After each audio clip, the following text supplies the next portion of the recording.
ओम सहनाववतु सहनौ भुनक्तु सह वीर्यं करवावहै तेजस्विनावधीतमस्तु मा विद्विषावहै। ओम शांति शांति शांतिः।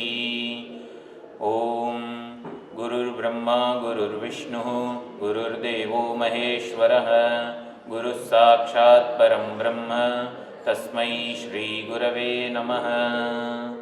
सदाशिवसमारम्भां शङ्कराचार्यमध्यमाम् अस्मदाचार्यपर्यन्तां वन्दे गुरुपरम्परां वन्दे गुरुपरम्पराम्। આપણી નારાયણી નમોસ્તુતે પુસ્તક છે, એમાં ભારત ભૂમાતા સ્તોત્ર છે. એટલે ભારત માતાની એમાં સુંદર સ્તુતિ અને ઉપાસના, ભારત માતાની કેવી રીતે ઉપાસના થઈ શકે એ અહીંયા લખેલું છે. બહુ સુંદર પ્રતીક છે. એટલે સાગર છે, જે સાગરોથી આલિંગિત આ ભારત માતા છે, એ ભારત માતાના નિત્ય પાદ પ્રક્ષાલન કરે છે અને હિમાલય પર્વતના ખોળામાં સ્થિત છે. હિમાલય એ મુગટ છે ભારત માતાનું. હા, ચાંદીના દિવ્ય મુગટ એવા હિમાલયનું આપણે વંદન કરીએ છીએ. આ રીતે ભારત માતા આખા ભારત દેશમાં જે ભૌગોલિકથી માંડીને પરિસ્થિતિ છે એને ભારત માતાની કેવી રીતે સેવા કરી રહી છે એ બધું સુંદર રીતે સમજાવેલું છે. ગંગા, યમુના, સિંધુ, બ્રહ્મપુત્રા વગેરે બધી નદીઓ સતત ભારત માતા ઉપર અભિષેક કરી રહી છે. અને આ હિમાલય તો છે જ મુગટ સમાન છે. અને હા, પાદપીઠમાં મલયાચલ પર્વતમાં, બરોબર છે, ઉદય પ્રદેશમાં આ વિંધ્યાચળ આ રીતે એમની નિત્ય સેવા કરી રહી છે. અસુરોની નગરી લંકા ચરણ યુગલની દાસી છે એવી વિશ્વ પૂજિત માતા ભારતીને હું વંદન કરું છું. જયતુ નિત્યમ ભારતી બ્રહ્મ વિદ્યા. ભારત માતા બ્રહ્મ વિદ્યાનું રૂપ છે. જયતુ નિત્યમ ભારતી બ્રહ્મ વિદ્યા. તો બ્રહ્મ વિદ્યા એ જ સાક્ષાત ભારત માતા તરીકે અવતાર લીધેલો છે. એટલે અહીંયા જે જન્મે છે એ બધા મનુષ્યો આવી રીતે પોતાના વિશે વર્ણાશ્રમ, આપણો ધર્મ જે છે સનાતન હિન્દુ ધર્મ, સનાતન વૈદિક ધર્મ જે કહેવામાં આવ્યો છે એ વર્ણાશ્રમ ધર્મ છે. વર્ણાશ્રમનું અભિમાન આપણામાં જન્માવીને આપણા માટે આપણા કર્તવ્યો જે છે એવી રીતે કરતા કર્મયોગનો ઉપદેશ માત્ર ને માત્ર ભારતમાં જ છે. ભારતમાં જન્મેલા લોકોને વર્ણાશ્રમના અભિમાન દ્વારા આ કર્મયોગ વગેરેનો ઉપદેશ પ્રાપ્ત થયેલો છે.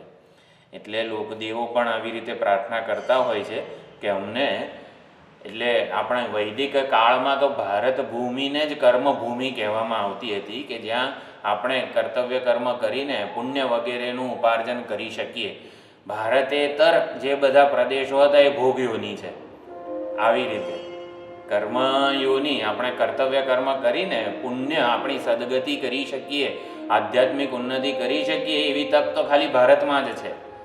એટલે ભારતમાં જે જન્મે, આપણે ભલે અત્યારે એકદમ ભૌતિકતાનું વાતાવરણ હોય એટલે ભારત કરતાં બીજા દેશો વધારે મહાન દેખાય, પણ એ સ્વર્ગ ને નરક એ બધું ભારતેતર છે. એટલે ભારતથી માં જન્મ લેવો એ મનુષ્યત્વને સાર્થક કર્યું એવું છે. વાલ્મીકી, વ્યાસ, કાલિદાસ વગેરે બધા, આર્યભટ્ટ વગેરે બધા, જે શંકરાચાર્ય, ભીષ્મ, પરશુરામ વગેરે જેવા વીર, આ બધા રત્નો છે, બધા એ ભારત ભૂમિએ ઉત્પન્ન કરેલા છે. બધાને ભારત માતાએ જન્મ આપેલો છે. એટલે જનની ભારતી તેષામ રત્નગર્ભા કથમ ન સા. રત્નગર્ભા છે ભારત માતા, કે જેમણે આવા રત્નોને, અજેય યોદ્ધાઓને જન્મ આપેલો છે, જે કોઈનાથી એ પરાજિત ન થઈ શકે એવા ભીષ્મ, દ્રોણ વગેરે બધા. એટલે આવા જે વીર છે એ લોકોને જન્મ આપેલો છે. વસુંધરા રત્નગર્ભા, આવું બિરુદ ભારત માતાને મળેલું છે. રસ સ્વરૂપા, વિશ્વનું ભરણ પોષણ કરનારી છે ભારત માતા. અને દિવસ રાત સ્વયં રત્નાકર છે એ આ મોતીની ભેટ ભક્તિપૂર્વક ભારત માતાના ચરણમાં આપે છે. કૈલાસનાથ ઉત્તરમાં, દ્વારિકાધીશ આવી રીતે પશ્ચિમમાં, રામેશ્વર દક્ષિણમાં અને પુરીમાં જગન્નાથ. આ જે 4 ધામ છે, દ્વારપાળો છે જે ભારત માતાની રક્ષા કરે છે. પોષયંતી સદા માતુહુ, તો આમ ભારત માતાને સતત આ પરંપરા જે મળી છે, વૈદિક, સામાજિક, સાંસ્કૃતિક બધી પરંપરાઓથી ભારત માતા આપણા બધાનું પુત્રની જેમ વાત્સલ્ય આપણને પ્રદાન કરે છે. અને જેટલા પણ અવતારો થયા, બધા અવતારો આ ભારત ભૂમિમાં જ થયા છે. એટલે ભગવાનને પણ, શ્રી હરિને પણ ભારત માતાના ઉદરે જ અવતાર લેવું ગમે છે. એટલે જેટલા 10, 24 વગેરે જે અવતાર થયા છે એ આવી રીતે ભારત માતા જે જનની છે એના ઉદરમાં જ ભગવાન શ્રી હરિ અવતરે છે. મરણે જન્મ કાલે ચ મુમુર્ષુ નવબાલક, મરણ હોય, જન્મનો સમય હોય ત્યારે માં ભારતી તારા ખોળામાં જ અમે બધા શયન કરીએ છીએ. તારી વત્સલતા અદ્ભુત છે. બહુ સુંદર સ્તુતિ કરી છે. આ જ બધી ઉપાસના, આને ઉપાસના કહેવાય કે કોઈક રીતે આપણે આપણા મનને ઈશ્વરના કોઈક પ્રતીકમાં આપણે સમાહિત કરીએ. આ 7 થી 12 અધ્યાયમાં આવી જ રીતે ભારત માતાને જ જાણે કે ભગવાન છે, એટલે ભગવાનનું આવાહન કરવાનું એક પ્રતીક છે. અને ભારત માતામાં આપણે ભગવદ બુદ્ધિ જાળવી શકીએ. ભગવાનના કેવી ષોડશોપચાર સહિત પૂજા થાય, એવી જ રીતે ભારત માતાના પણ બધા જ આ જે સંતાનો છે, જે પર્વત, નદી વગેરે સમુદ્રો, ભૌગોલિક વસ્તુઓ છે, બધું ભારત માતા રૂપી ભગવાનની સેવા, પૂજા, આરાધના કરી રહી છે. ભગવાનની કૃપા ભારત માતા રૂપે કેવી રીતે આપણને પ્રાપ્ત થાય છે? એટલે ભગવાન જ સાક્ષાત ભારત માતા રૂપે અવતર્યા છે આપણા જીવનમાં. આ આપણી ઉપાસના છે. આ જ વૈદિક ધર્મ છે કે જેમાં કોઈક ને કોઈક ભગવાનના પ્રતીકમાં આપણે આવી રીતે આવાહન કરી શકીએ છીએ. એમની સેવા, પૂજા, આરાધના વગેરેનો ભાવ ધારણ કરી શકીએ છીએ. જેટલા પણ વૃક્ષો છે, શિલાઓ છે, આ બધું ચિંતામણી સમાન છે. બહુ સુંદર આવી રીતે એક દ્રષ્ટિ આપણને પ્રદાન કરેલી છે. એટલે માતા એ વાત્સલ્યનું રૂપ કહેવામાં આવે છે. તો વાત્સલ્ય કેવી રીતે આ ભારત માતા આપણને પ્રદાન કરે છે એનું સુંદર પ્રતીક છે. તો ભગવદ્ ગીતાના ધ્યાન શ્લોકો છે. એક શ્લોક મેં ગઈ વખતે જે મૂકેલો હતો નવદા ભક્તિના ભક્તોનો,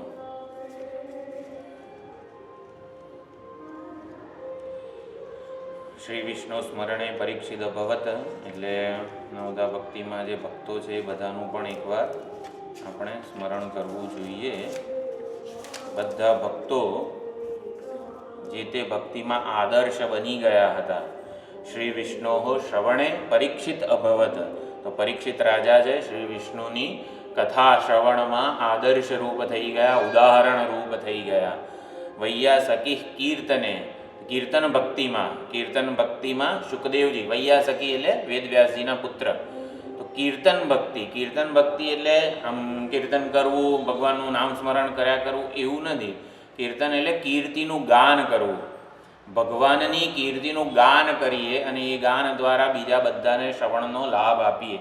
એટલે ભગવાનની કીર્તિનું ગાન કરીએ એને કીર્તન ભક્તિ કહેવાય છે. તો કીર્તન ભક્તિમાં આદર્શ ઉદાહરણ રૂપ કોણ થઈ ગયા? શુકદેવજી. તો શુકદેવજી આવી રીતે કીર્તન ભક્તિ માટે એમનું આવાહન કરીએ આપણામાં, આપણા હૃદયમાં.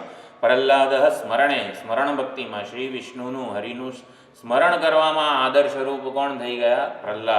પ્રહલાદજીને જ્યારે આવી રીતે પર્વતની શિલા ઉપરથી ફેંકવામાં આવ્યા, સમુદ્રમાં નાખવામાં આવ્યા, અનેક ઝેરી કાળોતરા સાપ વચ્ચે છોડવામાં આવ્યા, દરેકમાં આ સમુદ્ર પણ શ્રી હરિ છે, આ શિલા જે મારા ઉપર ફેંકવામાં આવી છે એ પણ નારાયણ જ છે, આ બધા કાળોતરા જે નાગ છે એ રૂપે નારાયણ મારી સમક્ષ છે. આ રીતે દરેક ભૂત ભૌતિક બધામાં પ્રહલાદજીએ નારાયણનું સ્મરણ કરેલું છે. તો સ્મરણ ભક્તિમાં પ્રહલાદજી આદર્શ થઈ ગયા. ત્વદંઘ્રી ભજને લક્ષ્મીજી સતત ભગવાનના આવી રીતે ચરણ સેવા કરી રહી છે. અંઘ્રી એટલે ચરણ, તો ચરણ ભજન, ચરણ સેવા. ભજ ધાતુ છે સંસ્કૃતમાં, એના 21 અર્થ થાય છે.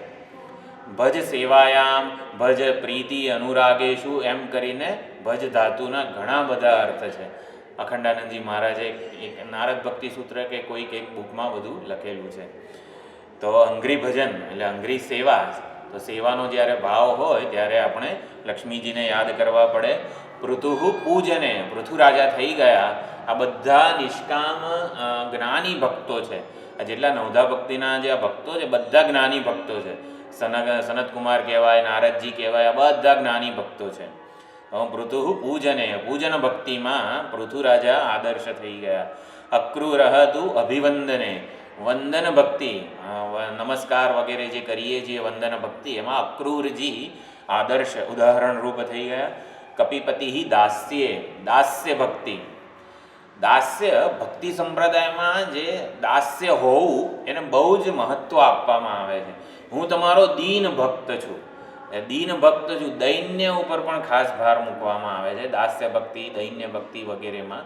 એટલે દાસ્ય એટલે કપિપતિ, હનુમાનજી દાસ્ય ભક્તિના ઉદાહરણ છે. દાસ્ય એટલે દાસ, સેવક હોવું એટલે શું, તો એ આપણે હનુમાનજી પાસેથી ગ્રહણ કરી શકીએ છીએ. દાસ્ય ભક્તિ હનુમાનજી માંડુક્ય ઉપનિષદના જે ધ્યાન શ્લોકો છે એમાં ખાસ કરીને હનુમાનજી જે આ શ્લોક બોલી રહ્યા છે એનું સ્મરણ કરવામાં આવતું હોય છે.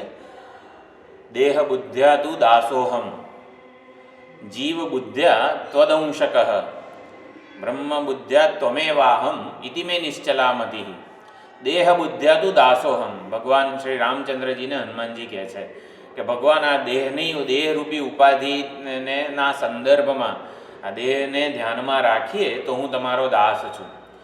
જીવ બુદ્ધ્યા ત્વદંશક, જીવ બુદ્ધિ એટલે શરીરની અંદર જે કરતા ભોગતા રૂપે અંદર રહેલો છે, જે એક દેહ છોડીને બીજો દેહ ધારણ કરે છે, ઉત્ક્રમણ સંક્રમણ વગેરે કરે છે, જીવ બુદ્ધિ. જીવ બુદ્ધ્યા ત્વદંશક, તમારો અંશ છું. મમૈવાંશો જીવલોકે જીવભૂત સનાતન, હું તમારો જીવ બુદ્ધિથી અંશ છું, તમારો જ અંશ છું. જેમ અગ્નિમાંથી તણખાઓ, વિસ્ફુલ્લિંગા તણખાઓ છૂટા પડે છે, એવી રીતે ભગવાન શ્રી રામચંદ્રજી તમે નારાયણ સ્વરૂપ, ભગવદ સ્વરૂપ છો, એમાંથી જ તણખારૂપ એવો અંશ આપનો હું છૂટો પડેલો છું આપની સેવા વગેરે પ્રયોજનથી. એટલે જીવ બુદ્ધ્યા ત્વદંશક, બ્રહ્મ બુદ્ધ્યા તુ ત્વમેવાહમ, બ્રહ્મ બુદ્ધિ ચૈતન્ય સ્વરૂપે આપણા બેમાં કોઈ જ ભેદ નથી. હું અને તમે એક જ છીએ. સોહમ હંસઃ, એટલે આ પ્રમાણે ચૈતન્ય બુદ્ધિથી તો આપણા વચ્ચે ઐક્ય જ છે, કોઈ જુદાઈ નથી. એટલે જ્યારે પણ ભગવાનનું નામરૂપ મિથ્યા છે વગેરે આવું વેદાંતમાં સાંભળવામાં આવે ત્યારે સમજવાનું કે જે જુદાઈ છે મારી અને શ્રી રામચંદ્રજી વચ્ચેની, મારી અને મારા ઈષ્ટ દેવતા વચ્ચેની, મારી અને રામચંદ્રજી વચ્ચેની જુદાઈ મિથ્યા છે. એટલે મિથ્યા છે એટલે સાચી નથી. એને એ જુદાઈને સાચી ન માનવાની સ્વતંત્રતા મને છે. એટલે મારી અને ભગવાન વચ્ચેની જુદાઈ ખોટી છે. એટલે બ્રહ્મ બુદ્ધ્યા ચૈતન્ય બુદ્ધ્યા ત્વમેવાહમ. આ પ્રમાણે દાસ્ય ભક્તિ, દાસ્ય ભક્તિ હું તમારો દાસ છું, સેવક છું. દૈન્ય વસ્તુ, ભક્તિ સંપ્રદાયમાં દૈન્યને બહુ જ મહત્ત્વ આપવામાં આવે છે. દૈન્ય એટલે આમ ગુજરાતીમાં અર્થ આમ આપણે એવો કરીએ છીએ, બિચારો બાપડો. હા, હું દીનહીન છું, દીન છું, ભક્ત, મારા પાસે અકિંચન છું, કંઈ નથી, ભગવાન તમે કંઈક કરો વગેરે, મારી કોઈ શક્તિ નથી, સામર્થ્ય નથી, હું બિચારો બાપડો છું, એવો અર્થ આપણે ગુજરાતીમાં કરતા હોઈએ છીએ. આ અર્થ ભક્તિ સંપ્રદાયનો નથી. દૈન્ય ઉપર બહુ જ ભાર મૂકેલો છે ભક્તિ સંપ્રદાયના જેટલા આચાર્યો છે કે મારામાં જે કંઈ સામર્થ્ય છે ને એ આપનું છે. એટલે દૈન્ય ભક્તિ એટલે હું મારામાં 5 કિલો વજન ઉપાડવાનું જે સામર્થ્ય છે એ આપનું છે, અને આ ઉપાધિ દ્વારા તમે ઈચ્છશો તો 100 કિલો કે ગમે તે વજન આખો પહાડ ઉંચકવાનું હનુમાનજીમાં સામર્થ્ય હતું, એ રામચંદ્રજીનું જ હતું.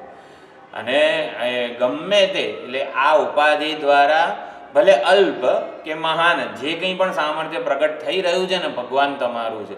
તમે ઈચ્છશો ને તો આ ઉપાધિ ગમે તે કરી શકશે, સમુદ્ર લાંઘનથી માંડીને ગમે તે કરી શકશે.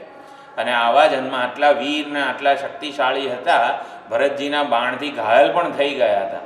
એટલે એ જે અભિમાન હું ન કરી શકું કે મારામાં આટલું સામર્થ્ય છે, આખો પર્વત ઉપાડવાનું ને સમુદ્રને લાંઘવાનું સામર્થ્ય છે. દૈન્ય ભક્તિ એટલે આ ઉપાધિમાં જે સામર્થ્ય છે, જે બળ બુદ્ધિ શક્તિ કૌશલ વગેરે છે, ભગવાન તમારું છે. આને દૈન્ય ભક્તિ દાસ ભક્તિ કીધેલી છે. એટલે હનુમાનજી સીતાજીની ભાળ લઈને આવ્યા ત્યારે કહે છે, એટલે રામજી પૂજે છે, સીતાજીની ભાળ મળી ગઈ. બધા વાંદરાઓ આવી રીતે પ્રભુ કી કૃપા ભયઉ સબ કાજુ જન્મ હમારે સુફલ ભાજુ. પ્રભુ કી કૃપા, ભગવાનની કૃપા થઈ અને આ બધું કામ જે છે ને એ સંપન્ન થઈ ગયું. એટલે ભગવાનની કૃપાથી આ બધું થયું છે. એટલે હંમેશા જ્યારે પણ આ કામ પાર પડે છે, સપોઝ હનુમાનજીને ટોળીને મોકલે છે અંગદ સહિત કે સીતાજીની ભાળ લઈ આવો વગેરે, બધા વાંદરો રામચરિત માનસમાં રામચંદ્રજી કોઈ પણ આદેશ આપે ને કે આ કરો તે કરો વગેરે કે તો બધા સૌથી પહેલાં રામચંદ્રજીને પગે લાગે. હા, પગે લાગીને પછી જાય. જે કામ કરવું હોય એમાં પગે લાગીને પછી જાય. એટલે દર વખતે લક્ષ્મણજીને પણ રામચંદ્રજી કંઈક કહે કે આ કર્યા તે કર્યા તો લક્ષ્મણજી પણ પહેલાં પગે લાગીને પછી જાય. એટલે હંમેશા આ રામચરિત માનસમાં દરેક દોહા, દરેક પ્રસંગમાં આ છે કે હંમેશા બધા પગે લાગીને પછી જે કામ કે જે આદેશ થયો હોય એ આદેશના પાલન માટે જતા હોય છે. દરેક વખતે શ્રી રામચંદ્રજીના ચરણ કમળનું આવી રીતે હૃદયમાં ધારણ કરીને જ એ કામ પાર પાડતા હોય છે. આને દાસ્ય કે દૈન્ય ભક્તિ કીધેલી છે. એ કપિપતિ દાસ્ય, દાસ્ય ભક્તિમાં આદર્શ એવા હનુમાનજી થઈ ગયા. સખ્ય અર્જુન, સખ્ય ભક્તિ, મિત્ર સખા ભક્તિ જે છે એમાં અર્જુન. સખ્ય ભક્તિ પણ ખાલી આમ ભગવાન પોતાના મિત્ર હોય એવું નથી. પછી ભગવાનના આપણે રિપ્રેઝેન્ટેટિવ, હું ફલાણાનો મિત્ર છું તો એ પ્રમાણે એ તો બહુ ભગવાન જેટલા કોઈક મહાન વ્યક્તિ હોય એનો હું મિત્ર છું એટલે પછી આપણામાં પણ એમના જેવી ખ્યાતિ હોવી જોઈએ. એ સખ્ય ભક્તિ હેડો ભગવાનને ફ્રેન્ડ બનાવી લઈએ આમ એટલી સિમ્પલ નથી. સમાન ખ્યાતિ જેની છે ને એને સખ્ય કે સખા કહેવામાં આવે છે. વેદાંતમાં મુંડક ઉપનિષદમાં છે ને, દ્વા સુપર્ણા સયુજા સખાયા સમાનમ વૃક્ષમ પરિશસ્વ જાતે. એક વૃક્ષ ઉપર જ બે પક્ષી બેઠેલા છે. એક વૃક્ષ, એક શરીરરૂપી વૃક્ષ ઉપર જ, એટલે કે એક શરીરરૂપી વૃક્ષમાં જ બે ચૈતન્ય રહેલા છે. એક જીવ ચૈતન્ય અને એક પરમાત્મા ચૈતન્ય. એવા બે ચૈતન્ય રહેલા છે. ના પક્ષી તો એક જ છે, એક જ પરમાત્મા છે. બીજું જે દેખાય છે ને એ પ્રતિબિંબમાં દેખાનારું છે. આપણે અરીસા સામે ઊભા હોઈએ તો કેટલા જણ દેખાય? એક જે બિંબ હોવું એ અને પછી મારું પ્રતિબિંબ, બે જણ દેખાય ને. એટલે બે ચા મૂકવી પડે. આપણે અરીસા સામે સવારમાં જ ઉઠ્યા, એટલે આજે તો ઘરમાં બે જણ છે તો બે કપ ચા મૂકવી પડશે કે ના હું એક કપ ચા પીવું એટલે મારું પ્રતિબિંબને ચા મળી જ જાય. તો એવી રીતે બે પક્ષીઓ છે. એનું અર્થ શું છે? એક સાચું ચૈતન્ય છે પરમાત્મા, બીજું જે જીવ રૂપે દેખાય છે એ એનો આભાસ છે, એનું પ્રતિબિંબ છે. બે ચાનો કપ બનાવવાની જરૂર નથી. એટલે કે સમાન ખ્યાતિ જેની છે, સમાન સ્વરૂપ જેનું છે, સખ્ય ભક્તિ.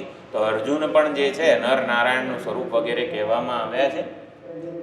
સખ્ય ભક્તિમાં અર્જુન આદર્શ રૂપ થઈ ગયા. સમાન ખ્યાતિ, નષ્ટો મોહ સ્મૃતિ લબ્ધા વગેરે દ્વારા પણ નર નારાયણના રૂપમાં આપણને આવી રીતે ભગવદ્ ગીતાનો ઉપદેશ પ્રાપ્ત થયો છે. સર્વસ્વ આત્મનિવેદને બલિરભૂત. સર્વસ્વનું સમર્પણ, સર્વસ્વના સમર્પણમાં બલિરાજા આવી રીતે આદર્શ ઉદાહરણ રૂપ થઈ ગયા. બલિરાજાએ સર્વસ્વનું સમર્પણ કરેલું છે. મારા સર્વસ્વનું સમર્પણ એટલે પત્રમ પુષ્પમ ફલમ તોયમ યોમે ભક્ત્યા પ્રયચ્છતિ. શરૂઆતમાં સમર્પણનો ભાવ દ્રઢ કરવા માટે આપણે બીલીપત્ર અર્પણ કરીએ, તુલસીપત્ર અર્પણ કરીએ, અભિષેક કરીએ, નૈવેદ્ય ધરાવીએ વગેરે વગેરે સમર્પણ કરીએ, જેથી સમર્પણના સંસ્કાર દ્રઢ થાય. પછી ભગવાન સાથે દેવસ્થાનમાં, મંદિરમાં વગેરેમાં હોઈએ ત્યારે જ નહીં, પછી ધીમે ધીમે સમર્પણનો ભાવ એટલો ઉત્કૃષ્ટ વધતો જાય કે સમર્પણ કરતાં જ રહેવાનું મન થાય. એટલે કે છે યત કરોશી યદશ્નાસી યત જુહોશી દદાસી યત. તું જે કંઈ પણ કરે, જે કંઈ પણ તપ કરે, દાન કરે, યજ્ઞ કરે, જે કંઈ પણ અશ્ન એટલે કે ખાય, તું ગમે તે કરે, યદ્યત કર્મ કરોમિ તત્તદ અખિલમ શંભો તવારાધનમ, ભગવાનની આરાધના બની રહે. એટલે એમ કરીને શરૂઆતમાં પત્રમ પુષ્પમ વગેરેથી શરૂઆત થાય સમર્પણની. પછી જે કંઈ પણ કરતા હોઈએ, બોલતા હોઈએ, સાંભળતા હોઈએ, જોતા હોઈએ, બધું ભગવાનની આરાધના બની રહે. પછી હજી પણ વધારે સમર્પણ કરવું હોય તો આપણે જે કંઈ પણ કરીએ છીએ એ ભગવાનને અર્પણ કરી દઈએ. પછી શું અર્પણ કરવાનું બાકી રહે? હા, પોતાની જાત. હા, બરોબર. એટલે આમ પોતાની જાત સમર્પણ કરનારો જે છે ને એ હું હજી છું ભગવાન, હું તમને સમર્પણ કરી રહ્યો છું એમ કરીને આપણે સંકલ્પપૂર્વક જે કરીએ, અહમ ઇદમ પૂજામ કરીશ્યે વગેરે કરીને જે સંકલ્પપૂર્વક જે કંઈ પણ પૂજા કે આજે ચાલો આ રસોઈ બનાવવાની છે એમ કરીને પણ આપણે જે સંકલ્પ કરનારો છે ને એ તો પોતાની પાસે જ રાખીએ છીએ, એ અર્પણ નથી કરતા ભગવાનને. સર્વસ્વનું સમર્પણ એટલે સમર્પણ કરનારો જે છે એ અહંકાર કો, જીવ કો, એનું પણ સમર્પણ થઈ જાય. એટલે ભગવાનને જે ત્રીજું પગલું પોતાના મસ્તક ઉપર મૂકવાનું કીધું એનું પ્રતીક આ જ છે કે એક ડગલામાં ભગવાને આ લોકની સંપત્તિ માપી લીધી. એટલે કે આ જે દૃશ્ય ગોચર થાય છે ને એ બધું મેં પ્રાપ્ત કરેલું છે મારા સામર્થ્યથી. બલિરાજા એટલે કે પહેલા પગલામાં આ શરીર વગેરે દ્વારા જે કંઈ પણ કરેલું એ બધું ભગવાને માપી લીધું, પોતાનું કરી લીધું. બીજા ડગલામાં શું કર્યું? પરલોકની સંપત્તિ બલિરાજાની માપી લીધી. કે જેટલા પણ એમણે સત્કર્મો, પુણ્યકર્મો કરીને જે પરલોકની સિદ્ધિઓ, ફળ વગેરે પ્રાપ્ત કર્યા હતા, આ લોકમાં જે હું અત્યારે બોલી રહ્યો છું એ દૃષ્ટ ફળ છે.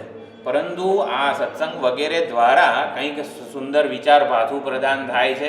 એના લીધે જે કંઈ પણ પુણ્ય વગેરે પ્રાપ્ત થતું હોય, આમ તો એવી કોઈ જ પ્રકારની કામના હોતી નથી, પરંતુ આપણે જે કંઈ પણ કરીએ એનું જે અદૃષ્ટ ફળ મળતું હોય છે, અદૃષ્ટ એટલે પુણ્ય વગેરે, એ પણ ભગવાને બીજા ડગલામાં માપી લીધું. પરલોકની સંપત્તિ માપી લીધી બલિરાજાની. એટલે જે કંઈ પણ કર્યું હતું બધું બલિરાજાનું લઈ લીધું, છળી લીધા બલિરાજાને. અને પછી સર્વસ્વનું સમર્પણ કર્યું એટલે ભગવાન પછી બલિરાજાના થઈ ગયા. આવ્યા હતા બલિરાજાને છળવા માટે, પરંતુ પોતે જ એમની જાળમાં ફસાઈ ગયા. કારણ કે સર્વસ્વ કંઈ માગ્યું જ નહીં, બલિરાજાએ કંઈ માગ્યું નહીં, તો પછી ભગવાને પોતાની જાત આપી દેવી પડે. એટલે નિષ્કામ ભક્તિમાં પણ આ સર્વસ્વનું આત્મનિવેદન જે કહેવામાં આવે છે એમાં બલિરાજા આવી રીતે આદર્શ ઉદાહરણભૂત થઈ ગયા. કૈવલ્ય મેતે ગતા, બધા ભક્તો કૈવલ્યને પ્રાપ્ત થયા છે. ભગવાનના જે અવતારો છે, દશાવતાર વગેરે જે કહેવાય છે, એ રૂપે પણ બહુ જ એક સુંદર શ્લોક છે, ગ્રુપ ઉપર મૂકી દઈશ. કૃષ્ણાય તુભ્યમ નમઃ. શ્રી કૃષ્ણ પરમાત્માને અમે નમસ્કાર કરીએ છીએ. હે કૃષ્ણ, આપને નમસ્કાર હો. વેદાન ઉદ્ધરતે જગન્નિવહતે ભૂગોલમ ઉદ્બિભ્રતે. વેદાન ઉદ્ધરતે, માછલીનું રૂપ લઈને પ્રલયના મહાસાગરમાં ગયેલા, જે ડૂબી ગયેલા બધા વેદો હતા, પ્રલયકાલીન જળમાંથી એ બધા વેદોનો ઉદ્ધાર કર્યો. વેદાન ઉદ્ધરતે જગન્નિવહતે, તો એ પ્રમાણે મહાકૂર્મ ભૂગોલમ ઉદ્બિભ્રતે એટલે વેદોનો ઉદ્ધાર કર્યો. સમુદ્ર મંથન વખતે મહાકૂર્મ બન્યા અને પૃથ્વીને પોતાની પીઠ ઉપર ધારણ કરી. પછી મહાવરાહના રૂપમાં પ્રલયકાલીન જળમાં આવી રીતે ડૂબી ગયેલી પૃથ્વીને બચાવી લીધી. એટલે વેદોનો ઉદ્ધાર કર્યો. એટલે જે માછલીનું રૂપ લઈને જગન્નિવહતે કૂર્મ રૂપે સમગ્ર આવી રીતે સમુદ્ર મંથન વખતે ધારણ કરી પૃથ્વીને.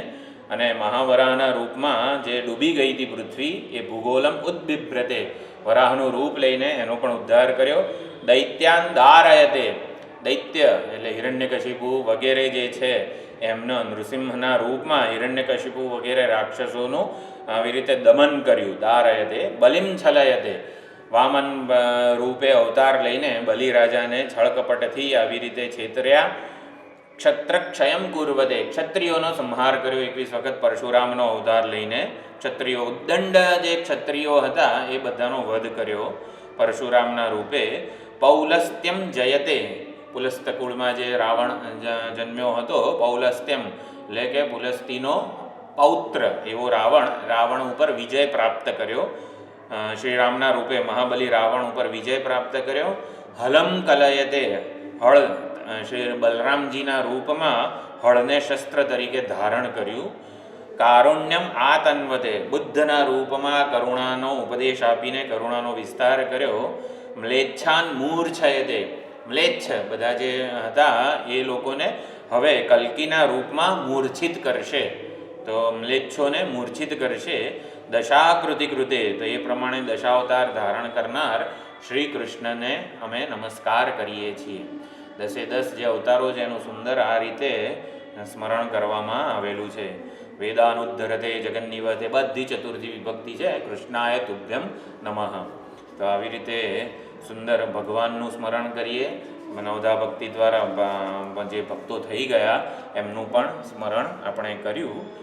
હવે જે આપણે 7મા અધ્યાયમાં પ્રવેશ કરીએ તો 6થા અધ્યાયના જે 2 શ્લોકો છે સૌથી છેલ્લા, એનો પણ આપણે પાઠ કરી લઈએ. એના દ્વારા 7 થી 12 અધ્યાયની ભૂમિકા ભગવાન એ ઉપદેશની સર્જે છે. 6થા અધ્યાયનો 46મો અને 47મો શ્લોક છે. 6થા અધ્યાયમાં સૌથી છેલ્લા 2 શ્લોકો છે. શ્રી ભગવાનુવાચ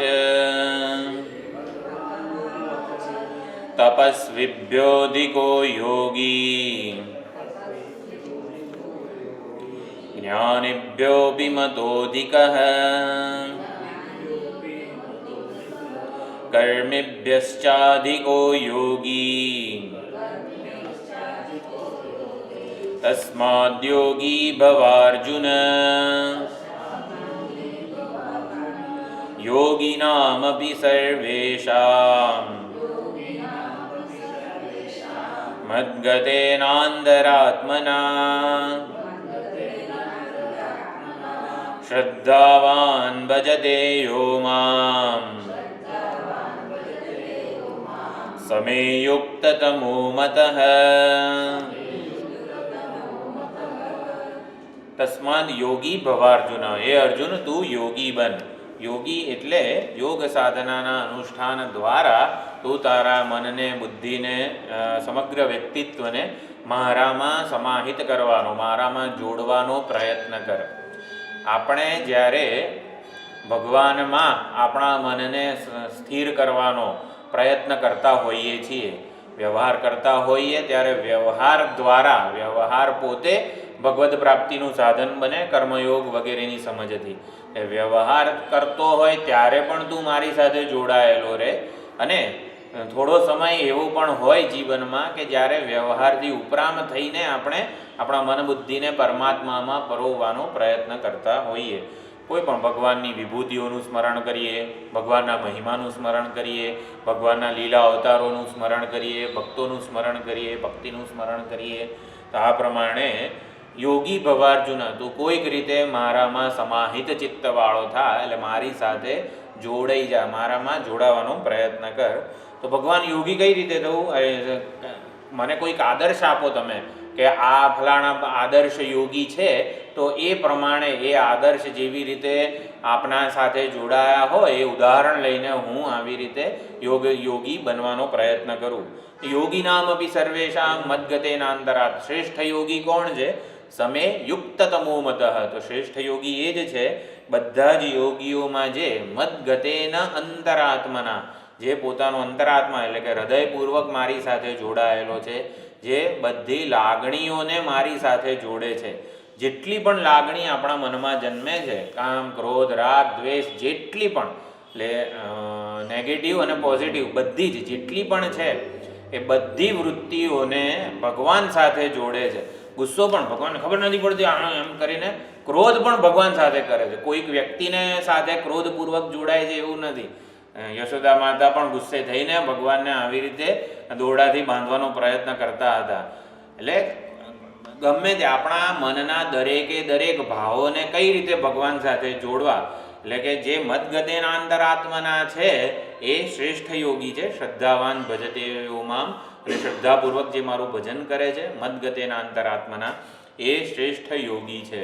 એટલે અર્જુને આવું સાંભળ્યું. આદર્શ યોગી કોણ કહેવાય? કે જે પોતાના હૃદયના બધા જ ભાવોને ભગવાન સાથે જોડેલા છે, જેણે અને શ્રદ્ધાપૂર્વક ભગવાનનું ભજન કરી રહ્યો છે, એ શ્રેષ્ઠ યોગી છે. તો શ્રદ્ધા ભગવાનના સ્વરૂપમાં કેવી રીતે જન્મે, એ અર્જુનનો પ્રશ્ન હતો. અને મત, ભગવાન તમે આ મત ગતેના અંતરાત્માના કીધું, એટલે મત એટલે તમે કોણ છો હકીકતમાં, કેવા સ્વરૂપવાળા છો, જેથી હું મારા મન બુદ્ધિને તમારામાં જોડી શકું અને મારા હૃદયના દરેકે દરેક ભાવો, દરેકે દરેક લાગણીઓ ભગવાન સાથે કેવી રીતે જોડાય, એ પણ આવા અર્જુનના મુખ ઉપર આવા પ્રશ્નો હતા. એટલે ભગવાન સામે ચાલીને વાત્સલ્ય કરુણાથી પ્રેરાઈને 7 થી 12 અધ્યાયનો આવી રીતે ઉપદેશ આપે છે. તો 7 થી 12 અધ્યાયમાં 1 થી 6 અધ્યાયો જે હતા એમાં જીવનો પુરુષાર્થ, ફ્રી વિલ એટલે પસંદગીની સ્વતંત્રતા. આપણને ભગવાને પસંદગીની સ્વતંત્રતા આપેલી છે. આપણે જે કરવું હોય કરી શકીએ છીએ, ન કરવું હોય ન કરી શકીએ. એટલે ન કરવું હોય તો ના પણ કરીએ અને અન્યથા પણ કરી શકીએ. અહીંયા આવવું હોય તો સરળમાં સરળ રસ્તો આ છે, તો આપણે બીજા કોઈક રસ્તેથી પણ આવી શકીએ, અન્યથા પણ આપણું સામર્થ્ય છે કરવાનું. તો આને પસંદગીની સ્વતંત્રતા કહેવામાં આવે છે. તો જીવનો પુરુષાર્થ કે ફ્રી વિલ, પ્રારબ્ધ અને પુરુષાર્થ બે વસ્તુઓ છે. આમ કહેવામાં ઘણા બહુ જ ડિબેટેબલ, ઓન ગોઈંગ ડિબેટેબલ પ્રશ્ન છે કે અત્યારે હું અહીંયા છું એ મારું પ્રારબ્ધ છે કે પુરુષાર્થ છે. દરેકના જીવનમાં આ પ્રશ્ન હોય જ છે. સંતોષકારક સમાધાન આપણા આચાર્યો પાસેથી જ મળી શકે છે. ટૂંકમાં કહીએ તો જે આપણી સમક્ષ, જે વ્યક્તિ વસ્તુ પરિસ્થિતિ આપણી સમક્ષ ઉપસ્થિત થાય છે, એ આપણું પ્રારબ્ધ છે. ત્યારે તમે બધા અહીં છો એ આપણા બધાનું ભેગું પ્રારબ્ધ છે. આ પ્રારબ્ધ પ્રાપ્ત થાય એટલે કે આપણી સમક્ષ જે કોઈ વ્યક્તિ વસ્તુ પરિસ્થિતિ ઉપસ્થિત થાય, એમાં આપણે જે પ્રતિભાવ આપીએ છીએ, આપણી સમક્ષ જે કંઈ પણ હોય એમાં જે પ્રતિભાવ આપીએ છીએ એ આપણો પુરુષાર્થ છે. અને જે થઈ ગયું એ પ્રારબ્ધ છે, જે આપણા હાથમાં છે એ પુરુષાર્થ છે. આવતા રવિવારે આ નીલકંઠમાં સત્સંગ થશે કે નહીં, એ પ્રારબ્ધ કહેવાય કે પુરુષાર્થ કહેવાય? હા, એટલે આજે જે થયો ને એ પ્રારબ્ધ છે. એટલે આવતા રવિવારે થશે કે નહીં ને, એ પુરુષાર્થ જ કહેવાય. એટલે પ્રારબ્ધ એટલે શું? જે આપણી સમક્ષ આવી ગઈ છે પરિસ્થિતિ, વ્યક્તિ વસ્તુ પરિસ્થિતિ. ઘણીવાર એવું થાય કે બહુ જ વધારે, સૌથી વધારે પુણ્યો છે ને આપણા આ શિબિરમાં જવા માટે હોય છે. કેટલાય પુણ્યો હોય ત્યારે કોઈક આવે રીતે આ ગુરુજીની ને બધી આધ્યાત્મિક શિબિરોમાં આપણું જવાનું નક્કી થતું હોય છે. તો આવતી શિબિરમાં જવા મળશે કે નહીં, આપણને ચિંતા વગેરે ઘણું થતું હોય છે. આ શિબિરમાં જઈ શક્યા એ પ્રારબ્ધ છે. આવતી શિબિરમાં આપણા પુરુષાર્થના બળે જ આપણે નક્કી કરવું પડે. એટલે આ પ્રમાણે આવતા રવિવારે ક્લાસમાં આવશે કે નહીં, એ આપણો પુરુષાર્થ જ કહેવાય. પ્રારબ્ધ એટલે જે ઉપસ્થિત થઈ ગયું છે, સમષ્ટિના પ્રારબ્ધના, આપણા બધાના કર્મો ભગવાને એવી રીતે કંઈક ભેગા કર્યા હોય કે જેથી ઉપસ્થિત થાય. અત્યારે ઉપસ્થિત થાય એનો કેવી રીતે લાભ લેવો એ પુરુષાર્થ છે. પ્રાપ્ત થયેલા સંજોગો, ઘટનાઓ, પરિસ્થિતિ, વ્યક્તિ, વસ્તુનો કેવી રીતે લાભ લેવો અને આગળ વધવું, એ આપણો પુરુષાર્થ છે. હા, એટલે શું હતું ચર્ચા? મદગતેના અંતરાત્મના. હા, એટલે 1 થી 6 અધ્યાયમાં આ પુરુષાર્થ જે આપણા હાથમાં છે, જે આપણે કરી શકીએ છીએ, એનો ઉપદેશ ભગવાને આપ્યો. અર્જુન વિષાદ યોગ, જ્ઞાન યોગ, કર્મ યોગ, કર્મ સંન્યાસ યોગ. કર્મો એવી રીતે કર કે જેથી એ ભગવદ પ્રાપ્તિનું સાધન બને. કર્મ સંન્યાસ યોગ, કર્મો એવી રીતે છોડ કે જે ભગવદ પ્રાપ્તિનું સાધન બને. જ્ઞાન યોગ, આત્મ સ્વરૂપનું જ્ઞાન છે, હું અકર્તા અભોક્તા ચૈતન્ય સ્વરૂપ છું, એમાં એ જ્ઞાનમાં સ્થિત થઈ જા, ભગવાન સાથે હંમેશા માટે જોડાયેલા થઈ જઈએ. વિષાદ કંઈક એવી વ્યક્તિ વસ્તુ પરિસ્થિતિ, આપણા સ્વજનોએ વિદાય લીધીથી માંડીને કોઈ પણ દુઃખદ પરિસ્થિતિ હોય, કોઈએ આપણું અપમાન કર્યું, ગમે તે પરિસ્થિતિ હોય, આપણામાં વિષાદ જન્મ્યો, શોકગ્રસ્ત, દુઃખી થઈ ગયા, તો એ દુઃખ છે, વિષાદ છે, શોક છે, એને પણ કેવી રીતે ભગવાનની પ્રાપ્તિનું સાધન બનાવવું. વિષાદ જન્મે તો એવી વિચારણા કરીએ કે એ વિષાદ આપણને વૈરાગ્ય જન્માવે. એટલે વિષાદ વૈરાગ્યમાં કેવી રીતે પરિણમે, આપણે એવી વિચારણા કરીએ કે આપણને જન્મેલું દુઃખ, વિષાદ એ આપણા માટે વૈરાગ્યનું સાધન બને. તો એવી વિચારણા પહેલા અધ્યાયમાં આવી. એટલે 1 થી 6 અધ્યાયમાં જીવનો પુરુષાર્થ અને જીવનું સ્વરૂપ, ન જાયતે મ્રિયતે વા કદાચિત વગેરે, વેદા વિનાશિનમ નિત્યમ વગેરે બધા શ્લોકો દ્વારા આપણે અકર્તા અભોક્તા ચૈતન્ય સ્વરૂપ છે એમ કરીને જીવના સાચા સ્વરૂપનું પણ નિરૂપણ થયું, જીવનો પુરુષાર્થ વગેરેનું નિરૂપણ થયું. ધ્યાન યોગ 6થા અધ્યાયમાં ધ્યાન યોગ, આત્મસંયમ યોગનું પણ નિરૂપણ થયું. વ્યવહાર કરતા હોઈએ ત્યારે પણ બરોબર છે, પણ વ્યવહારથી ઉપરાંત થઈને પણ ભગવાનના કોઈ એક નામ રૂપમાં અથવા તો નિર્ગુણ સ્વરૂપમાં પણ ધ્યાન કેન્દ્રિત કરવાનો પ્રયત્ન થવો જોઈએ. જે આપણા હાથમાં છે, જે આપણે કરી શકીએ છીએ, તો એનો ઉપદેશ ભગવાને આપ્યો. પછી અર્જુનને એવું થયું કે આ ગમે તેટલું પ્રયત્ન કરીએ છીએ, કર્મયોગ કરીએ અને વિષાદ યોગ પ્રાપ્ત કરીએ, પણ હજી કંઈ કલ્યાણની નજીક પહોંચીએ છીએ ને એવું તો જરાય લાગતું જ નથી. ભગવાનના ક્યારે દર્શન થશે વગેરે, જે ભગવદ પ્રાપ્તિને આપણે લક્ષ્ય માનતા હોઈએ, આપણા પ્રયત્નથી થઈ જાય, આપણા પ્રયત્નથી હું સુખી થઈ જવું ને એવું મને લાગતું નથી. એટલે ભગવાન અહીંયા એક બીજું ફેક્ટર, લક્ષ્યની પ્રાપ્તિ માટે કે સફળ થવા માટે જીવનો પુરુષાર્થ એક પરિબળ ચોક્કસ છે. આપણે પુરુષાર્થ જ ન કરીએ તો કોઈ દિવસ લક્ષ્યની પ્રાપ્તિ કે સિદ્ધિ, સફળતા પ્રાપ્ત ન થાય. આપણો પુરુષાર્થ ચોક્કસ એક પરિબળ છે, પરંતુ એની સાથે કંઈક બીજું પણ હોવું જોઈએ. એ બીજું છે ઈશ્વરનો અનુગ્રહ. તો 7 થી 12 અધ્યાયમાં ઈશ્વરનો અનુગ્રહ એ મુખ્ય વિષય છે. ઈશ્વરની શરણાગતિ, ઈશ્વરની ભક્તિ અને ઈશ્વરનો અનુગ્રહ પ્રાપ્ત થાય એના માટે ઈશ્વરનો મહિમા કે ઈશ્વરનું જ્ઞાન પણ હોવું જરૂરી છે. એટલે ઈશ્વરનું સ્વરૂપનું પ્રતિપાદન છે, ઈશ્વરની મહિમા વિભૂતિનું પ્રતિપાદન છે. ઈશ્વરના અનુગ્રહનું આવાહન કેવી રીતે કરવું? ભક્તિથી. ભક્ત્યાત્વનન્યયા શક્ય. તો અનન્ય ભક્તિ, અવ્યભિચારિણી ભક્તિ, નિષ્કામ ભક્તિ, સકામ ભક્તિ, ભક્તિના સ્વરૂપનું, ભક્તિના પગથિયા, ભક્તિની સમજ, આ બધાનું પણ નિરૂપણ 7 થી 12 અધ્યાયમાં થયેલું છે. એટલે કોઈક ઢાળ ચડવાનો હોય તો આપણે એન્જિન હોય જે ટ્રેનનું, એક એન્જિન તો આગળ હોય જ, એ જીવનો પુરુષાર્થ છે, જે ખેંચે છે. આપણા જીવનને ખેંચનારો આપણો પુરુષાર્થ છે. પરંતુ એમાં જો બીજું એન્જિન પાછળથી ધક્કો મારનારું મળી જાય તો સરળતાથી આધ્યાત્મિક પ્રગતિનો આપણે જે શિખર ઉપર પહોંચવાનું છે એ સરળતાથી કોઈ ઝાઝા પ્રયત્ન વગર આપણે પહોંચી શકીએ છીએ. સ્વામીજી કહે છે, જેને ઈશ્વરની શરણાગતિ કે ઈશ્વરનો અનુગ્રહ પ્રાપ્ત થયો છે ને નાક બંધ કરવાની જરૂર પડતી નથી. નાક બંધ કરીને પ્રાણાયામ કરીને આમ મનને આમ જગતમાંથી પાછું લાવવાનો પ્રયત્ન જે કરવામાં આવે છે, હઠયોગથી માંડીને જે કંઈ પણ બધી સાધનાઓ છે, એ સાધનાનો પરિશ્રમ આ ઈશ્વરના ભક્તને કરવાનો રહેતો નથી. જે સરળતાથી માની લે છે કે આખું જગત ઈશ્વરના તંત્રમાં છે, ઈશ્વરના એક હથ્થું શાસન આ જગત ઉપર ચાલી રહ્યું છે, ઈશ્વર ઈચ્છે એ પ્રમાણે જ થાય છે, આપણા દ્વારા બોલી રહ્યા છે ભગવાન, સાંભળી રહ્યા છે ભગવાન, બધું ભગવાન જ કરી રહ્યા છે, એમના હાથમાં છે. એટલે મારે ઝાઝી ચિંતા કરવાની જરૂર નથી. ઈશ્વર જ મારા જીવનને ચલાવી રહ્યા છે, મારા જીવન રથનું સારથ્ય કે એનું જીવન રથનું સુપેરે સંચાલન કરી રહ્યા છે. આવું જ્યારે આપણે સમજી લઈએ ત્યારે પછી કોઈ પણ જે ઘટના કે જે કંઈ વ્યવહાર વગેરે જે કરવાનો હોય છે એનો ભાર કે એનો ભાર, બોજો, ચિંતા કે કર્તૃત્વ, આ ભાર, બોજો, ચિંતા જે છે ને એને જ કર્તૃત્વ કહેવામાં આવે છે. કે કર્તૃત્વનું અભિમાન આપણામાં રહેતું નથી. એટલે ભગવાનને સર્વ કરતા સમજી લઈએ તો આપણું કર્તૃત્વનું અભિમાન છૂટી જાય.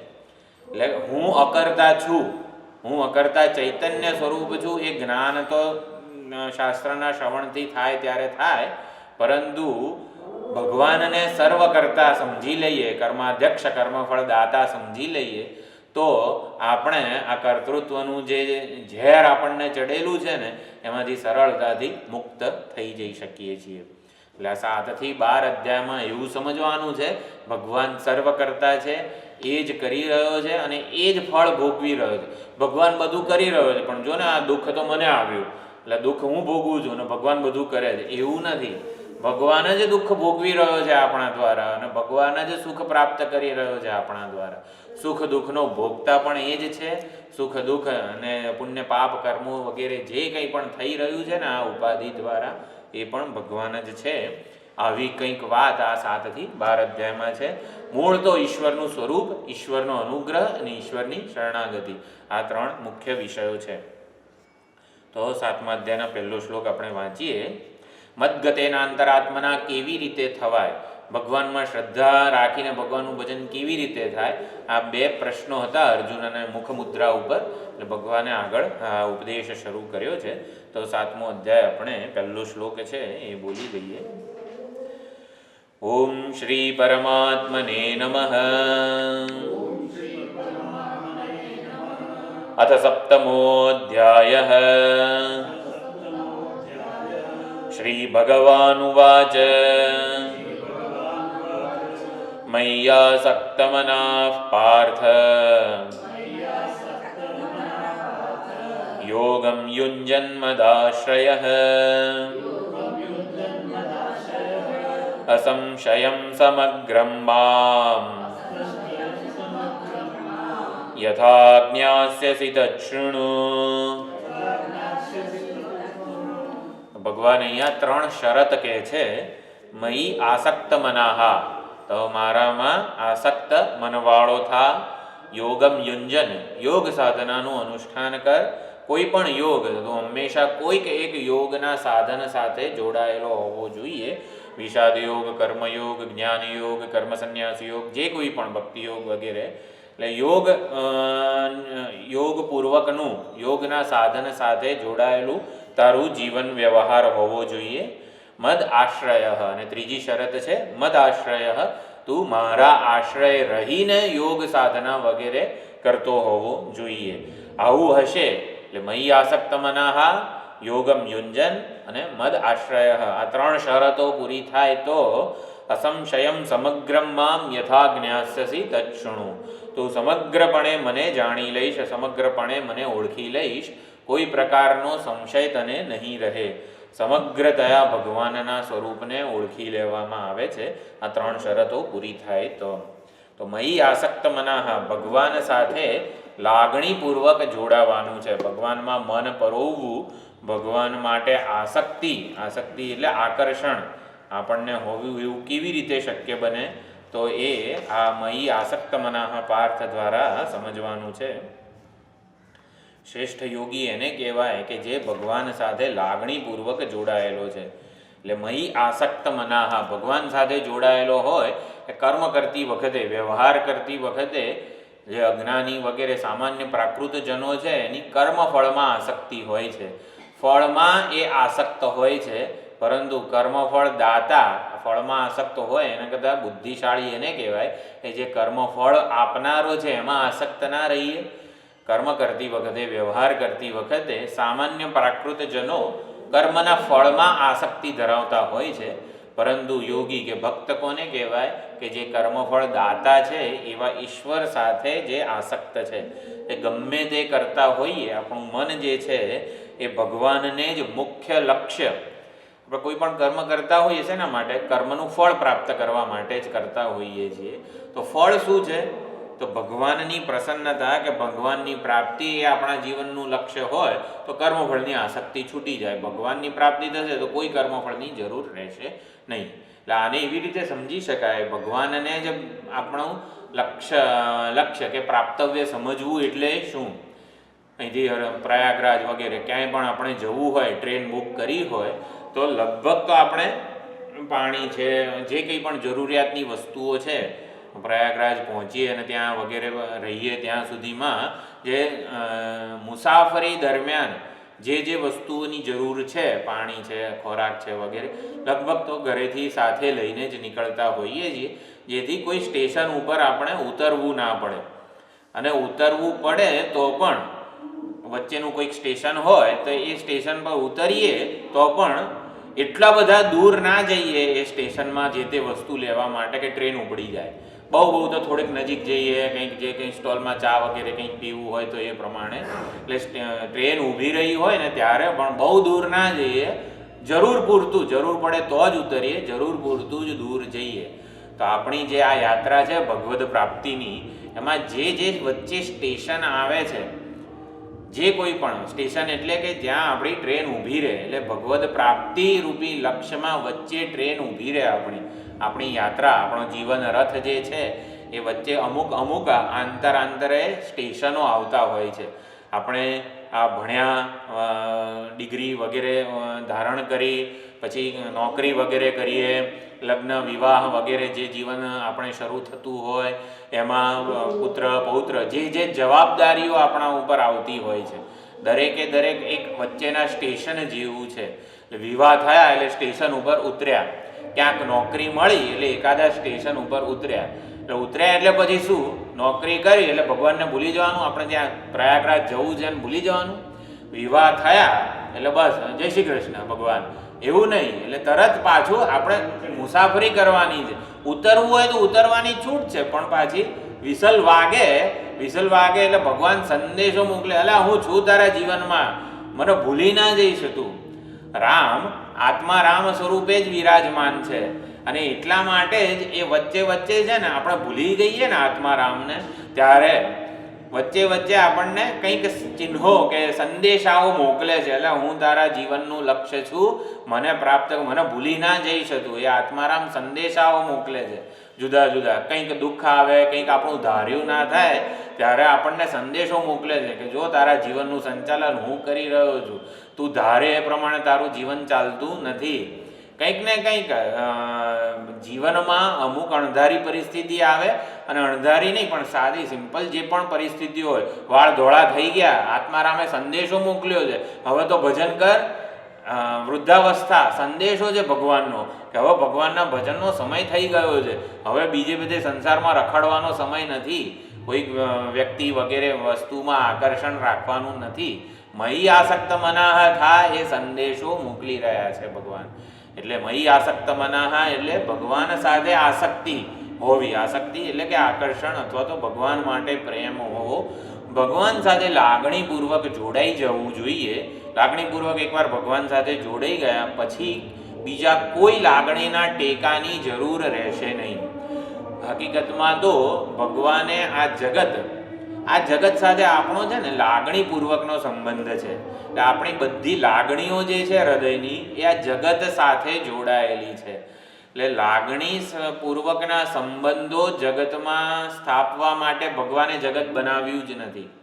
આપણે જે સ્કૂલમાં જઈએ, શાળાએ જઈએ, તો સ્કૂલમાં બાળકને કેમ મોકલવામાં આવે છે? ભણવા માટે મોકલવામાં આવે છે.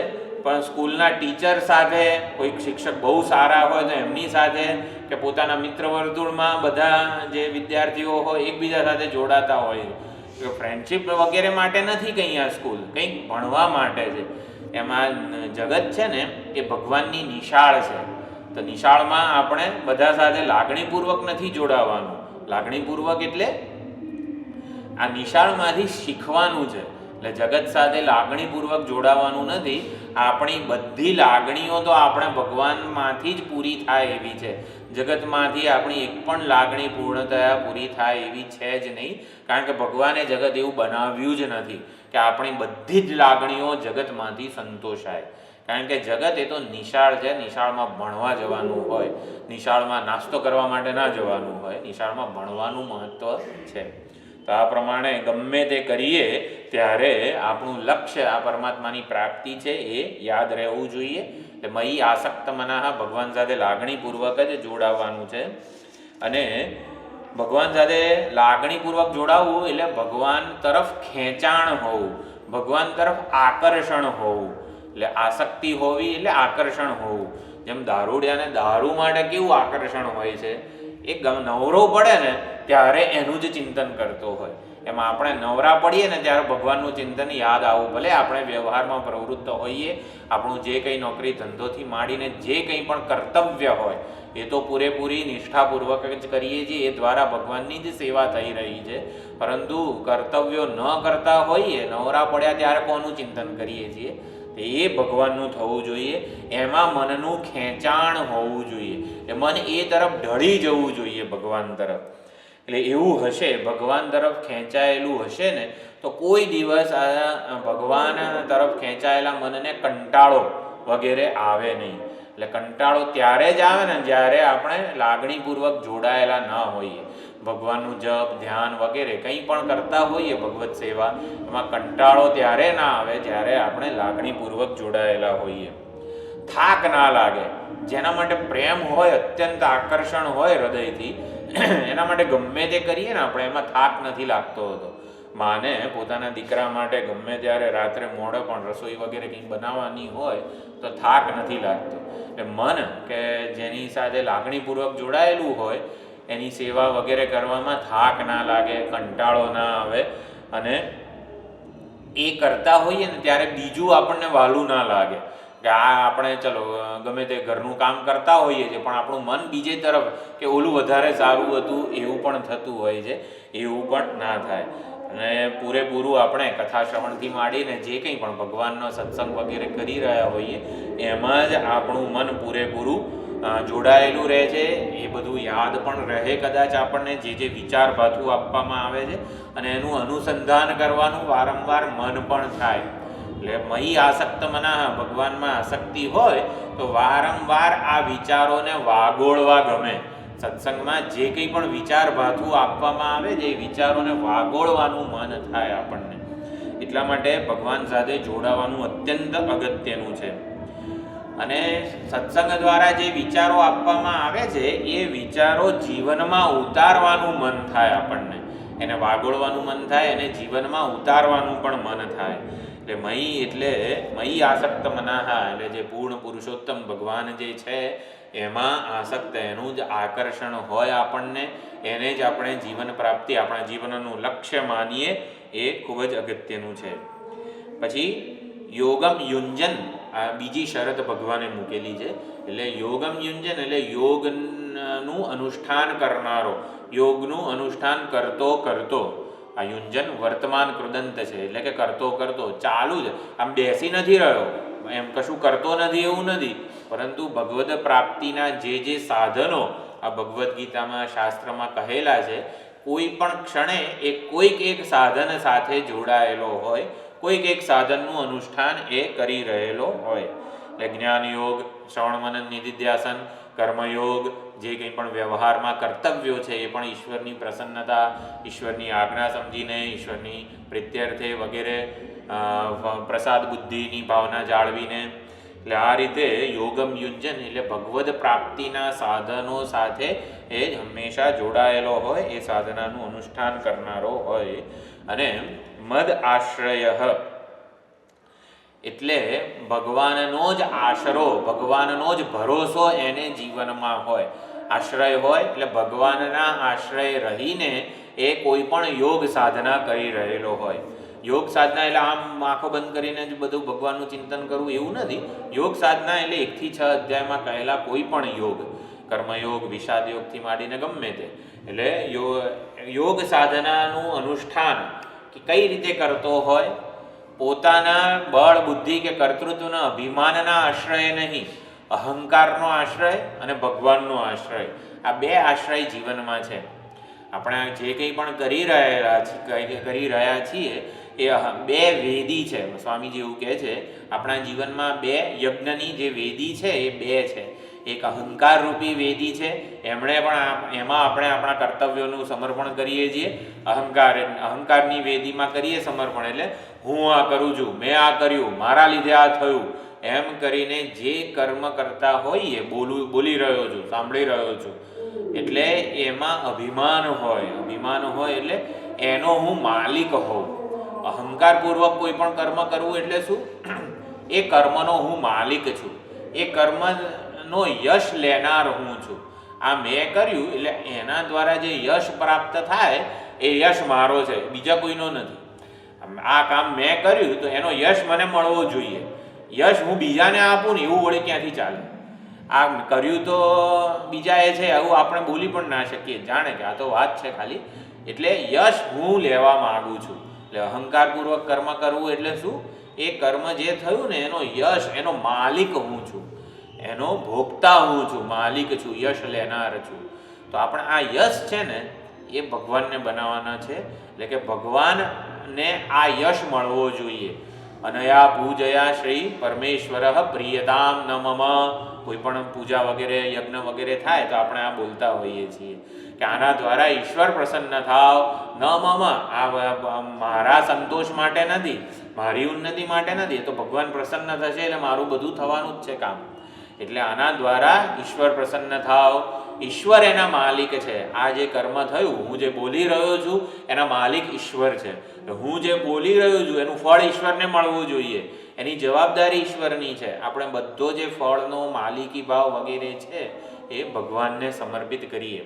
એટલે મદ આશ્રય એટલે ઈશ્વરને આશ્રય બનાવવાનો.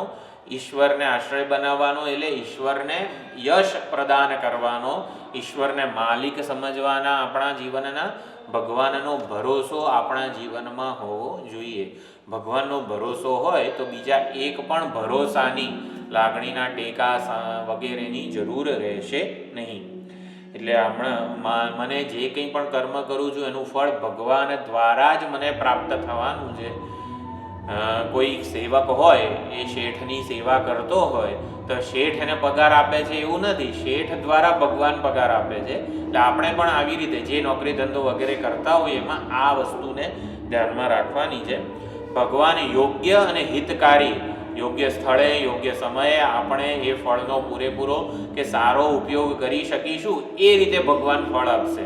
ભગવાન સમગ્ર દેશ અને સમગ્ર કાળનું એક સાથે જ્ઞાન ધરાવે છે, માટે એ હિતેચ્છુ છે અને કરુણાસભર છે. માટે યોગ્ય હિતકારી ફળ મને ચોક્કસ આપશે જ.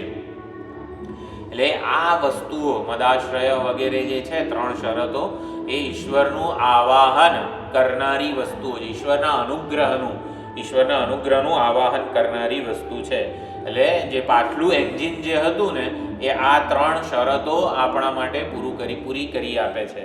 આ 3 શરતો હોય, પૂરી થાય આપણા દ્વારા, મયી આસક્ત મનઃ, ભગવાનમાં લાગણીપૂર્વક આપણું મન જોડાયેલું હોય, યોગ સાધના, ભગવાનની પ્રાપ્તિના સાધનોનું આપણે અનુષ્ઠાન કરતા હોઈએ, અને એ વખતે મદ આશ્રય, ભગવાન જ આપણો ભરોસો કે આશ્રય હોય, તો પછી ઈશ્વર કૃપા જે છે એનું આવાહન આપણા જીવનમાં થાય જ. તો આ પ્રમાણે ભગવાને શ્રોતા માટે, આપણા બધા માટે આ 3 શરતો મૂકી છે. એટલે એ મયી આસક્ત મનઃ, યોગમ યુંજન અને મદાશ્રય આ બહુ જ જરૂરી છે. તો હવે આ જે 3 વસ્તુઓ છે, મયી આસક્ત મનઃમાં, મયી એટલે કે મારામાં આસક્ત મનવાળો, મારામાં એટલે ભગવાનમાં. તો એ મયી, ભગવાન તમે કોણ છો, તમે કેવા છો કે જેથી તમારામાં હું લાગણીપૂર્વક જોડાઈ શકું, મારા બધા મનના ભાવોને તમારી સાથે જોડી શકું. તો મને તમારું સ્વરૂપ શું છે એ તો સમજાવો.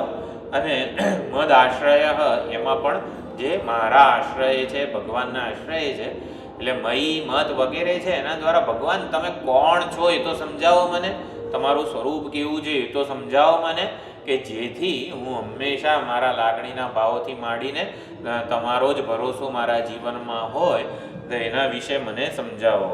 એટલે ઈશ્વર પ્રેમ કઈ રીતે મારામાં જન્મે? જો હું તમને જાણું તો પછી તમારા માટે મને પ્રેમ, ભાવ, લાગણી વગેરે જન્મે. એટલે ઈશ્વર મારા માટે મહત્વના ક્યારે બને? જ્યારે આપણે એમને જાણીએ સાચા અર્થમાં. તો ભગવાનને કેવી રીતે જાણવાના છે? આવું મુખમુદ્રા અર્જુનની હતી. આ તમે મયી આસક્ત મનઃ અને મદાશ્રય કહો કરો છો, મદગતેના અંતરાત્મા. આ મત એટલે કે અસ્મત, ભગવાન તમે છો કોણ, ભગવાન તમારું સ્વરૂપ કેવું છે? તો એ હવે ભગવાન 7મા અધ્યાયમાં 2જા શ્લોકથી શરૂ કરે છે. જ્ઞાનમ તેહમ સવિજ્ઞાનમ વગેરે. ભગવાન હવે પોતાના મુખેથી જ પોતાના સાચા સ્વરૂપનું ઉદ્ઘાટન કરે છે કે હું જો કોણ છું, તું મને ઓળખ અને પછી મારો ભરોસો રાખ, મારા આશ્રય જીવન જીવ, મારામાં બધી જ લાગણી મનના ભાવોને જોડી દે અને એ રીતે તારું જીવન જીવ. તો આ પ્રમાણે બીજા શ્લોકમાં ભગવાન એ વિષયનો ઉપક્રમ કરે છે. એટલે વિષયની વિચારણા આવતી વખતે કરીશું. બીજો શ્લોક એકવાર બોલી લઈએ. જ્ઞાનમ તેહં સવિજ્ઞાનમ ઇદં વક્ષ્યામ્યશેષતઃ યજ્ઞાત્વા નેહ ભૂયોન્યત જ્ઞાતવ્યમવશિષ્યતે. ભગવાન અહીંયા પ્રતિજ્ઞા કરે છે. જ્ઞાનમ તેહં સ વિજ્ઞાનમ ઇદં વક્ષ્યામિ. આમ હાથ ઊંચો કરીને પ્રતિજ્ઞા કરે છે કે હું તને મારા સ્વરૂપનું જ્ઞાન અને વિજ્ઞાન ઉપદેશીશ. વક્ષ્યામિ કહીશ, એટલે જ્ઞાન અને વિજ્ઞાન બંને હું મારા સ્વરૂપનું તને કહીશ. ઇદં વક્ષ્યામિ અશેષતઃ, સંપૂર્ણતયા કહીશ. થોડુંક બાકી રાખીને તું આમ બધું મને જાણી લઈશ તો પછી સારું નહીં, એવું નહીં. અશેષતઃ, કંઈ બાકી રાખ્યા વગર તને મારા સ્વરૂપનું જ્ઞાન અને વિજ્ઞાનનો ઉપદેશ કરીશ. ભગવાન મળશે શું એનાથી? યજ જ્ઞાત્વા નેહ ભૂયોન્યત જ્ઞાતવ્યમ અવશિષ્યતે. તું મને પૂરેપૂરો જ્ઞાન અને વિજ્ઞાન મારા સ્વરૂપનું જાણી લઈશ, પછી આ જગતમાં તને જાણવા યોગ્ય કશું બાકી રહેશે નહીં. બીજું કંઈ જાણવાનું બાકી નહીં રહે, બીજું કંઈ પ્રાપ્ત કરવાનું બાકી નહીં રહે, ક્યાંય જવાનું બાકી નહીં રહે, ક્યાંય આવી રીતે આવવાનું બાકી નહીં રહે. પૂર્ણતાની પ્રાપ્તિ તને થઈ જશે. પૂર્ણતા, કૃતકૃત્યતા જેને કહેવાય, હવે કરવાનું બધું કરી લીધું છે. જાણવા યોગ્ય બધું જાણી લીધું છે. પ્રાપ્ત કરવા યોગ્ય બધું મેં મેળવી લીધું છે. જવા યોગ્ય બધી જગ્યાએ જઈ આવ્યો છું. આમ આ પ્રમાણેની જે સંતોષ, પૂર્ણ તૃપ્તિ, પૂર્ણ કૃતકૃત્યતા જેને કહેવામાં આવે છે, યજ જ્ઞાત્વા નેહ ભૂયોન્યત જ્ઞાતવ્યમ અવશિષ્યતે. આવી પ્રાપ્તિ તને થઈ જશે. મોક્ષ કો કૃતકૃત્યતા, કૃતાર્થતા જીવનની આ પ્રાપ્ત થઈ જશે જો ભગવાનના સ્વરૂપનું જ્ઞાન અને વિજ્ઞાન આપણે પૂર્ણતયા આવી રીતે જાણી લઈએ તો. જ્ઞાન અને વિજ્ઞાન આ બે શબ્દો છે ભગવાનના, બહુ સુંદર અર્થ કરે છે બધા ભક્તિ સંપ્રદાયના બધા આચાર્યો. વેદાંતમાં શંકરાચાર્યજીએ જે અર્થ કરેલો છે એ પણ જોવાનો પ્રયત્ન કરીશું. અને આ ભક્તિયોગ છે 7 થી 12 અધ્યાય. એટલે ભક્તિયોગ એટલે ભક્તિ સંપ્રદાયના જે મુખ્ય આચાર્યો થઈ ગયા, વલ્લભાચાર્યજી છે, રામાનુજાચાર્યજી છે, માધવાચાર્યજી છે, આ બધાએ બહુ જ સુંદર અર્થ કરેલા છે. એ બધાનો પણ લાભ લેવો જ જોઈએ આપણે. એટલે એ બધાએ જ્ઞાન વિજ્ઞાનના બહુ સુંદર અર્થ કરેલા છે. એ આવતી વખતે જોવાનો પ્રયત્ન કરીશું.